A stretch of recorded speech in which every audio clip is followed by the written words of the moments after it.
All right, everybody. It's Freedom Friday, and I am so excited to have Paige Park of Tulsi Rose Yoga here today. We were supposed to be side by side, all nestled in my office, but had some miscommunication issues between my furnace and thermostat, so we are both in different locations. I am in my retreat space, basically down south at a lake. And Paige is at school, which I love. I love both of those dualities gathering together as one. That's cool. Yeah. The topic that we have, and because you could think of poetry, like you have to do it in a certain way, a certain structure. This is something you might learn in school, and there's certain rules about whatever it's called, the stanzas, and what's required, and we're going to blow that up with our conversation today. Part of what I want to share with you guys before I toss it over to Paige is that I used to write doodles.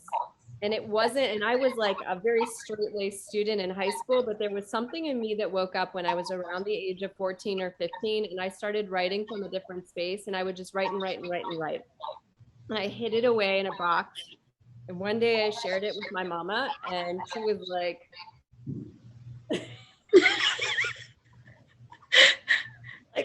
she just didn't get it. And I mean, she really, I have a lot of things I've been working through with my mom, but one of those moments was really when I look back on it now, she just didn't get it. And it's I was trying to push her, you need to get it, and she's like, I don't get it. And so I just kind of threw it all away. Literally, I think I threw it all away, threw away the box, threw away the poetry, and I haven't really written like that since.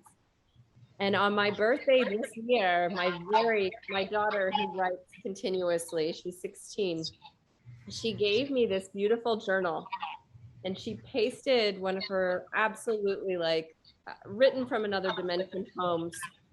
And I was like, my first thought was, oh, she needs to put all of her poetry in my book so that I can enjoy it. And I'm like, no, immediately my thought was I'm supposed to reawaken my connection with the written word and how poetry wants to flow through me. So that, since then, August, has looked like a lot of different ways, and talking about blowing things out of the water. There's some pages, it's just 4 big words. And then there's some things that are just they're rhyming. And some things it's just, whatever wants to come together, and it's been evolving. I've actually moved to a different book because I could feel myself kind of leveling up with my process. So what I'd love to have you reflect on is how you awakened to the gift of poetry, because I think you've really gone deep with this, what your experience has been. I have, yeah. You might have to share with anyone who's out there going, I can't do that. So when I was in my 20s, I used to write, and I actually still have a folder that has several of those poems in there, but life happened and things happened, and I set that side of myself aside. This summer, when I was mowing my grass, I would always listen to a podcast or an Instagram Live or just something to kind of keep my brain going. And I was listening to this woman talk, and I was like, ooh, I have to follow her. Her name is Chelsea Diane. If you want to follow her on Instagram, she's my poetry teacher. Now, she wasn't at the time. But so I started following her, and I was like, ooh, she writes some really interesting poetry. It's this is some cool stuff. And then she started advertising her poetry class. And she said in the month of September, she was going to do a prompt a day. And I thought, I need to start writing again. And I don't really know where it just divinely knew I needed to start writing again. And so in September, I signed up for her poetry class. I watched her first class, which was from the month before, on the poetess Sappho from Greece, which was amazing. And then in September, she did a class on conscious language. And now she's doing workshops with us, and we're doing book clubs some months. And this last month, we read Virginia Woolf, A Place of Your Own. And she just taught on Virginia Woolf on Sunday, and it was a beautiful class. But I wrote a poem almost every day the month of September. Wow. almost every day. And it started to break things that I didn't realize open in me. I was releasing things. I was calling new things into my life through the power of spoken word. And it's been one of the most powerful healing influences in my life. Yeah, and I realized after I spoke, I'm like, oh, I didn't say anything about that. It's so glad that you said it, because that's what I got you. Yeah, that's what it has done for me, and that's why I've kept going with it. Is like as it started to flow out, what my experience, and I would love you to share how you see it as well. There are certain things that I've experienced in the past and in the present, and things I don't even know about that I'm still tapping into, that it's so hard to process it and put words to it, and it wants to be seen and heard. And sometimes I'm looking for something to help me see it and hear it, and sometimes I don't even know it's there. So what I've found about the process of allowing poetry versus journaling, I want to be clear, I'm a horrible journaler. When I journal, my personal mind comes in and beats the crap out of me. So that's why the poetry is so powerful, because it automatically takes me to a different place. Yeah. So it's been helping me with bringing things to light, helping me to process them, and helping me to bring even like things I didn't even know I was working on to another level of like, right. And well, and then, go ahead, you go next. No, finish, and then I'll hold it. I was just going to say, one of the things that's been cool, and I know you've done this as well, as I've had the courage to share what I've written, and it's always something that feels very pointed, like put this one out there. Immediately, like I find the essence and the energy that even it's not even the words, I think sometimes, but the space between the words that hits people. And people are using, like, I've been doing this whole like, Facebook thing, doing these beautiful videos and stuff, but the messages I've been getting back from others, like people I've never met before since I've started allowing my poetry to speak through me, has been really powerful. And the words people are using are like, that struck me, that grabbed me, the way that it was aligning was from a different place. Like from here, again, it feels like it's more from here. Poetry comes from the heart. And poets are, and my teacher always says this, and I love it, poets are truth tellers.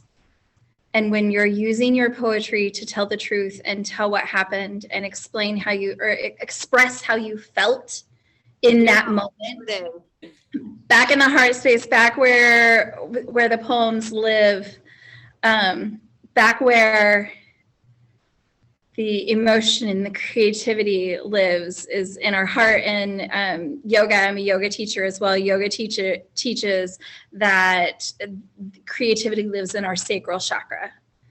Mm-hmm. So down in where our, what's the word I'm looking for? Oh, shoot. Our reproductive organs live is also where our creativity is housed. Like, well, think about that, right? Right? Literally. So in Chinese medicine, the reproductive organs, especially in women, are connected to the liver. So the liver energy is the organ system that helps us to process stress, balance emotions, and it's about how we express creativity. And in nature, the liver is spring. So literally, it's that intense energy and creativity that has to be seen. It has to be expressed. So it's literally like, it's in all of us. I don't care if you think you don't have it. You're like, I'm not an artist. I'm not a writer. I'm not a poet. You are. You are a being of expression, and it wants to be seen. So, and here's the beautiful thing: your poetry may not necessarily come out in words. It might come out in song, which is also poetry. It might come out in cooking.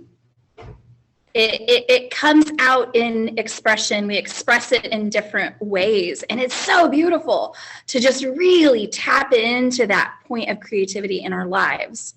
And it opens so much inside us. It's just absolutely beautiful. Yeah. And as I was speaking and I was moving, poetry and motion. And dance. Yes. All these ways of expressing ourselves and then when we tap into that, it goes deeper. Like one of the things I've experienced is as I've allowed that, and it's a flow. So if it hasn't been flowing and it always wants to flow, as you begin to allow it to flow, more flow wants to happen. So whether it's through cooking or dance or through yoga or qigong or some other, meditative practice or whatever, being in nature, when you're in the flow, more flow wants to come in. You may be in that experience, and then all of a sudden words start coming up or songs start coming out. And I encourage you to tap into that, because that's coming from an even deeper space of connection with your spirit. So, and the art always comes first, no matter what you're doing. If you get words or you get songs or you get a lyric or you get something in your head, I have a notebook that I always have with me. There right now, it's this one. You can see the pencil inside it. There's always a pencil in it. I grabbed my notebook. I wrote a poem one time on my way to the grocery store. I dictated it into my phone. The words came to me as I was driving down the street. I pulled out my phone and started dictating the poem. I finished writing the poem as I was walking around the grocery store getting my things. I'd get another line and I'd pull my phone out and jot it down, and I'd get another line. And it was probably about 20 minutes, and I had the whole thing done, but it was in that time span. Wow. I love that. And I encourage anyone watching today to consider that like flow always wants to come. And one of the things that where we can get stuck is like, oh, this isn't the right time. I don't have the tools with me. So, we always have our phones with us. I love that. I brought back voice memos because I've started doing that as well. Since I've started writing again. But yes, having a notebook. It doesn't have to be fancy, with that writing pencil handy wherever you're at. Keeping one in your car, by your desk, by your bed. You just never know when the images, when the words want to come out, and just letting them. In the bathroom, I've written 2 or 3 poems in the shower. How do you manage that? I didn't have it, and I still don't have a notebook in my bathroom because I just don't know that would get along well. But yeah, I've had 2 or 3 that I've written while I'm in the shower, and I repeat the lines over and over and over and over and over again in my head, and get out as soon as I possibly can, dry my hands off, run into my bedroom, grab my notebook, and write it down. Love it. I love it. Oh, one of the things that I wanted to bring up that I feel we've already kind of touched on it, but in terms of like healing practices, and I'm sure I'm not familiar with, with some of the postures of yoga and connections with the ancient masters. There's some of this as well. Ancient Chinese masters discovered the points. They're practicing qigong, discovered the meridian system. They named each and every point based upon they used poetry.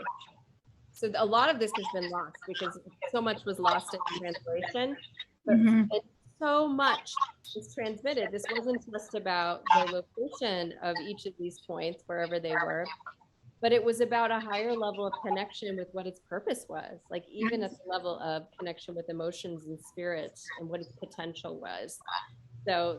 So powerful how that way of transmitting message, and again, like the space between the words, has been passed on for, since we started penning words to paper. For yoga, I don't know about, if you look at the Sanskrit names of the postures, a lot of them are kind of poetic. If you dive into bhakti, which is a more devotional form of yoga, there are chants and songs, and those are all just beautiful, vibrational. Sanskrit is a vibrational language, so it's more about the vibration than about the actual sound and the words that you're saying. It's the vibration that it brings, which kind of is the space between, and it's really beautiful. Yeah. Love it. So other than all the little things we've shared from our personal experience, is there any parting tips for anyone out there who might be a little nervous to start, or someone who's already writing who wants to go deeper? If you want to go, if you're already writing and you want to go deeper, we'll start there. So find poets that you admire and read them. Sign up for classes. Write down everything. Anything can be a poem. It doesn't have to be fancy or complex. The last poem I started, the first line is saying goodnight at my car. And the poem kind of goes on from there. But yeah, it can be anything. Think about the circumstances and the things going on in your life, the things that you've already experienced. And as long as you're writing from a place of truth, that's the most important thing. It doesn't have to be flowery language. It doesn't have to be, there should be some metaphor or some simile, like use some figurative language to tie in, but keep the ideas simple. And for those wanting to get started, just start. Yeah. You don't have to take all these workshops. You don't have to take all of these classes. You don't have to be anything other than who you are right now. And if you are getting lines and if you are getting poems or songs or anything downloaded into you, just start writing them down. It's beautiful. Yeah, one of the things that came up for me as you were speaking is like, don't edit your emotions. Yeah. Every single emotion has a way, wants to be heard, felt, and expressed, whether that be fear, anger, rage and frustration, expansive joy, worry, all of these emotions want to be fully seen. So using your words is such a safe way to help you to be able to more fully embody, connect with, and express. So don't feel like, okay, it's not okay. I mean, if you want to drop the F-bomb in a poem, go for it. I've done that. Liberating, right? Actually, I made a commitment to when I started this that I wasn't going to edit myself and I was just going to share. And one of our prompts for September was to write a goodbye poem. And I've been a people pleaser my whole life. And I wrote a poem about saying goodbye to that. And I said goodbye to my last F. And I actually wrote the word out. And it took me 5 times to actually upload that. Because I still had even after writing that, I still had some things to let go and to work on. Because I didn't want to offend anybody. And I'm like, oh my gosh, that's what you're letting go. Just do it. And so I did. I was like, I edited myself first. Well, I put it up and then I was like, oh, I can't do that. I need to edit myself. And I edited myself and I immediately took it down and I was like, nope, that's not the purpose of this. This is your voice. This is who you are. Just put out what you wrote. And I put it back and put it back up. In its full glory. Love it. Okay. I don't know that this exists for you yet, and so maybe I'm planting a seed. Have you ever thought about doing a workshop where you integrate writing and movement? Yes. Okay. Yes, I have thought about it. Okay. It's there. It's in the mind. It just hasn't fully formed yet. But yes, I have thought about doing that. I can't wait to hear. I'll be one of the first to sign up. Well, thank you so much for joining me today. I appreciate your flexibility and excited to see what 2022 has to bring. And for all of you out there, I know there's a lot of intensities we're all processing. And with all the intensities, we're also opening up to so much. We just had the new year. We're about to go into the lunar new year, which if you don't know, Paige, we're stepping into the year of the water tiger. So we're moving, speaking of poetry and the way I like to talk about this, so the rat, it's 2020, rat that was digging through all of our stuff and bringing it to the surface. And then we had the ox 2021 that was excavating and helping us to bring that stuff, move it along and make a new foundation. And now we have this 2022 where we have this tiger energy that wants to help us launch forward, but from a place where you're really centered and patient and present and strong and connected. So this practice is really powerful for helping you get to that place during a time It where is. there's still a lot of this out there, but when we can draw that energy in, there's so much wisdom. So thank you so much for sharing your gift and your light today. Thank you so much for having me. It's been an absolute pleasure. All right, take care, Paige. Bye. Buddy.